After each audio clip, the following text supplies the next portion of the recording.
Welcome to Above Par. I'm your host, Kathy Hartwood. I show you how to take more of your talent to the golf course without practicing harder, taking more lessons, or buying new equipment.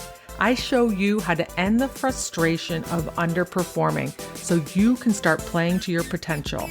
This is where you are going to learn how to think above par so you can play below par. Let's get to it. Hello, my golf friends. Welcome back to Above Par. So I hope you're having a beautiful week. I wanted to start by thanking some people or congratulating some people who have reached out to me they're just listeners of the podcast. And I wanted to give them a shout out, a couple of club championships. So one of them will be from Nancy. And she said that she's been listening to my podcast and said, I must tell you about how you helped me with my club championship. I heard you speak on another podcast about being calm, certain, and confident. I was playing against a dear friend who I play a lot of golf with, and through the second round, continually was saying to myself that I am calm, I am confident, and I am certain. It became my pre-shot thought and belief, and I won the championship shooting my all-time low score. Positive self-talk is something I believe in strongly, and your 3 C's certainly helped me through that, so thank you. Well, congratulations, Nancy. Way to go on your low scores and your club championship. And I have another one from Shannon. And she said, I just had to write you and give you a huge thank you. I had my club championship the last 2 Tuesdays, and your podcasts helped me immensely. I was definitely getting in my own way and not managing my emotions well. It was extremely hard to play 2 days a week apart, and I told Tori I was going to binge your podcast to try and keep me sane. I was leading by 3 last Tuesday and shot 75 today to win. I just had to reach out and tell you how much you helped my mental game, which allowed my talent to show up. I've never won a club championship, and I'm turning 50 in 2 months, so this was my goal for the year, and you helped me reach it. Thank you. So congratulations, Shannon and Nancy. That's awesome. I love getting these notes. Congratulations. Keep them coming.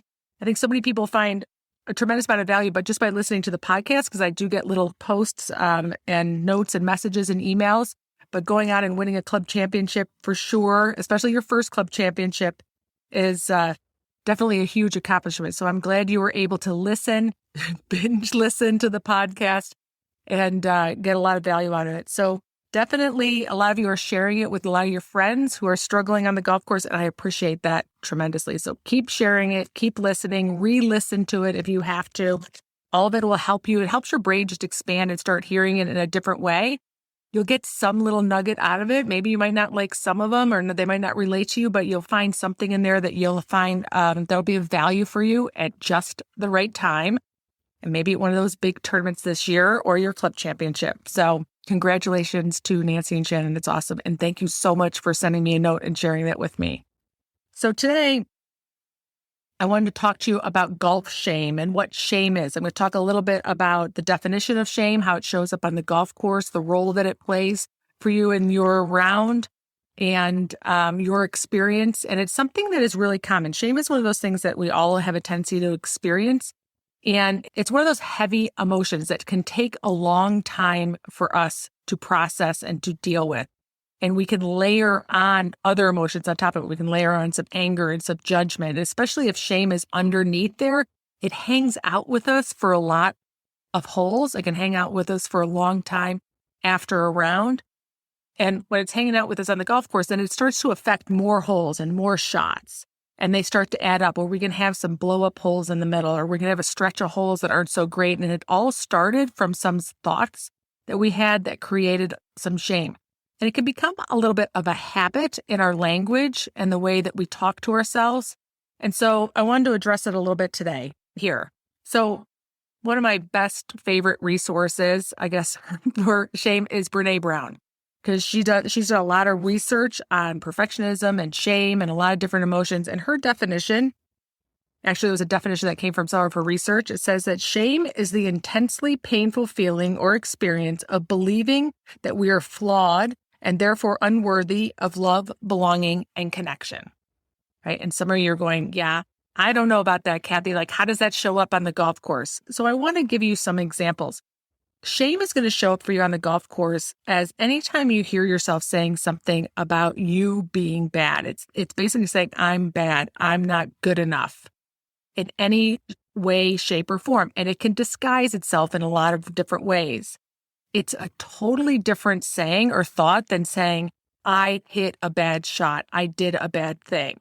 But you're not letting that bad shot or that bad thing affect your worthiness or making yourself feel like you're not good enough. Right? So I want to give you some examples of the way that shame shows up out on the golf course. Different sayings, different things that you might say to yourself, where underneath it, it really is just this layer of shame. The most common way that shame will show up for you on the golf course is when you say the word should. I should have hit a better shot. I should have played better. I should have scored better. I shouldn't have missed the green. I should have made that putt. I should have chipped it closer, got out of the bunker. I shouldn't have hit it in the water.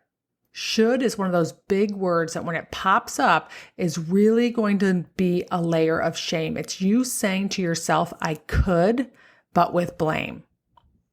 It's another way of saying to yourself, I'm not good enough. You might also notice it as some of these sayings. I suck. I'm an idiot. I don't hit it far enough. I'm not good enough. Other people are better. I'll never win. I'll never putt good enough. Shame can show up as losing in a playoff, in doubling the last hole, in hitting the wrong green. That just came up with a client that had a junior golfer hit the wrong green because they're right next to each other. And he struggled with getting over that feeling of shame for several holes. It can show up as topping it off the first tee.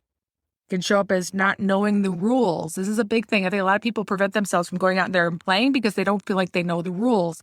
Underneath that, when you're saying that and you're worried about going out there and feeling like you have to know all of the rules, there's this little bit of shame that I'm not good enough. I don't know enough. Anytime you're saying I'm not enough, the word enough, like whether you know enough, you're good enough, you hit it far enough, you putt well enough, you win enough, right? All of that is a layer of shame.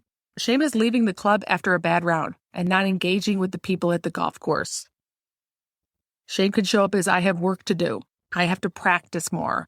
Now, the difference is that when you're saying things to yourself, I have to practice more because I'm not good enough, or, right, there's nothing wrong with me. I'm totally fine. My game needs to improve and I want to practice more. Two totally different things. So you want to really pay attention to the way that you're saying it and where you're directing it. Are you directing it at your shots, at your game, at your ability, or are you directing it at you as not being good enough or that you're unworthy in some way?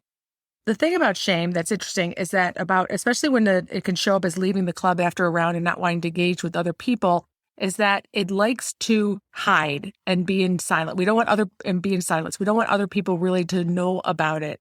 But shame is often driven from our comparison to other people. It involves us not being good enough relative to other people, right? It is that connection. That's why Brene talks about not feeling connected with other people, because it is the gauge that we use it against. When we're saying we're not good enough, it is relative to things outside of us. So when you have a tendency to want to leave and escape and go and hide after a bad round or a bad day, that is shame. So Brene likes to talk about how the antidote to shame is empathy, that we need to reach out and share our shame experience with someone else. And when we do that, and that other person having empathy, then the shame can go away and it can dissipate. The problem with shame on the golf course, it's really one of those very heavy, sludgy type of emotions that takes a while for us to process and get past. I'd much rather you be angry on the golf course and learn how to process your anger so you can get on to the next shot than you shame yourself on the golf course. Because when you do that, it just takes, like I just said, empathy from somebody else to help dissipate it. Otherwise, it takes a lot of time and a lot of effort for you to get over it. And if you can think back at any times that you were starting to feel like you're not good enough at something, even if it wasn't golf, right? That heavy feeling that we have, it takes a long time to get over that and to process it. We can kind of sit in shame for an extended period of time. So when we're on the golf course and we shame ourselves by saying some of these phrases to ourselves or thinking some of these phrases, it makes it even harder for us to play our best golf because it's such a difficult emotion to process unless you have somebody there offering you up some empathy and connecting with that other person for it to dissipate. What we end up doing, what we have a tendency to do, is we end up layering a lot of judgment on us, on ourselves. We judge ourselves for the shame. We can judge ourselves for some of the things that we say, and that just ends up growing the shame. It becomes bigger and heavier and harder to deal with. So one of the things that I would encourage you to do over the next, well on and off the golf course, always connect with things on and off the golf course, is to really listen to the words that you're saying to yourself. Are you saying things that focus on you and the words of it being that you're not worthy or you're not enough, that I'm not good enough, I'm bad in some way? Or when you're on the golf course, particularly, are you focusing on what you did? I'm still a good player. I'm still a good person. I just hit a bad shot at the wrong time. Or I hit a bad shot at the wrong time and I'm an idiot and I suck and I'm never going to be good enough. Two totally different things. And you want to listen to the words that you're saying to yourself and make sure you're making the choice on focusing more about the thing that you did and not you as the person. Because for the sake of your golf game and just how you get to feel, you're going to be able to process that so much quicker so it doesn't hang out with you the rest of the round or affect other shots and other holes. It's so easy for us to say the famous golf words that I suck, right? And that I'm not good enough, that I'm never going to figure this game out. Because I think it's just one of those common things that we use on the golf course, right? Everybody says it, so we start saying it too. But you really want to pay attention to how it's feeling and where you're directing that energy. Because if you are shaming yourself, it's really going to affect the rest of your round and your score. Not to mention it feels crappy. You know, I talk about how self-confidence is always about the words that you say to yourself. So you're either dipping yourself closer or moving yourself closer to self-confidence, or you're moving yourself closer to doubt. That also includes shame and the way that you get to treat yourself. I talk about having your own back. And that's all involved with every word that comes out of your mouth, especially about you. This is about your relationship with yourself and the words that you say to yourself. They can seem so innocent, those words, those shame words, those shame sentences, but they have a really big impact on how you get to feel and how you get to treat yourself and how you play and take all your talent onto the golf course. So when you go out to the golf course next time, really listen for all the phrases. Anytime you're saying I suck or I'm an idiot or I'm not good enough or I don't hit it far enough, other people are better than me or I have work to do. Notice if you're directing it at yourself or if you're directing it at your golf game. Make sure that if you're going to criticize something or have words for yourself, that you're criticizing a behavior and you're not criticizing yourself. All right, my friends, so you're going to go on a little shame awareness this week. Start listening to those phrases that create a little bit of shame in you. And let's go on a diet. We're going to start cutting those out for the sake of how you get to feel, how you get to treat yourself, and for the sake of your golf game.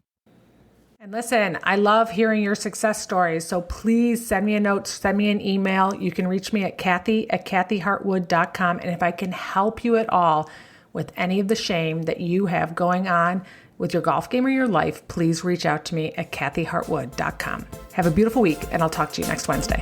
Bye.